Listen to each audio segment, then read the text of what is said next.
করলে শুক্রবার সকালে বংশারহাট এলাকার সংঘর্ষে একজন মারা যায়।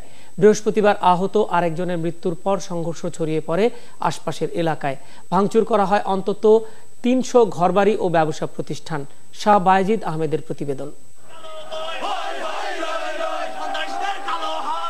সকালে সুন্দরগঞ্জের বংশারহাট এলাকায় বৃহস্পতিবারের ঘটনায় বিক্ষোভ করে স্থানীয় আওয়ামী লীগ কর্মীরা। কিছুক্ষণের মধ্যে দলবল নিয়ে তাদের উপর হামলা করে জামাত শিবিরের নেতাকর্মীরা। ওরা সাধারণ পাবলিকের জনগণের দোকানপাট লুটপাট করতেছে, ভাঙচুর করতেছে, টাকা পয়সা নিয়ে যাচ্ছে, মালটাল নিয়ে যাচ্ছে, মানুষ মারতেছে। পুরা আলেকমা মাদ্রাসা পুড়ে দিয়েছে। ওখানে প্রচুর কোরআন শরীফ ছিল, সব কোরআন শরীফ পুরো শেষ করে দিয়েছে। হামলায় গুরুতর আঘাতে মৃত্যু হয় শরীফুল ইসলাম নামে এক শ্রমিকের। আওয়ামী লীগ নেতারা দাবি করেন সে আওয়ামী লীগের রাজনীতির সঙ্গে যুক্ত।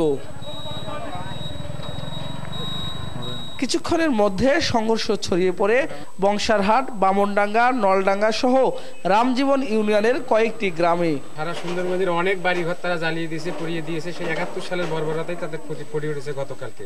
যে বর্বরচিত ঘটনা ঘটেছে এটা আমি শুনেছি ৭১ সালেও ফেল।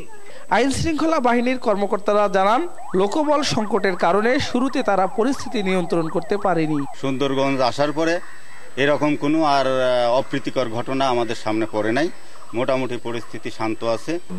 দেলোয়ার হোসেন সাইদের যখন রায়টা হয়ে যায় তখন বিকাল থেকে 3:30টার দিক থেকে তারা খণ্ড খণ্ড মিছিল বিভিন্ন জায়গা থেকে নিয়ে আসতে থাকে। নিয়ে এসে এখানে স্থানীয় আওয়ামী লীগের লিডার যারা, মহিলা ভাইস চেয়ারম্যান, এদের বাড়িঘরে ভাঙচুর করে, দোকানপাট ভাঙচুর করে। এক পর্যায়ে তারা এরকম থানাতে আসে, থানার মূল ফটকে আসে।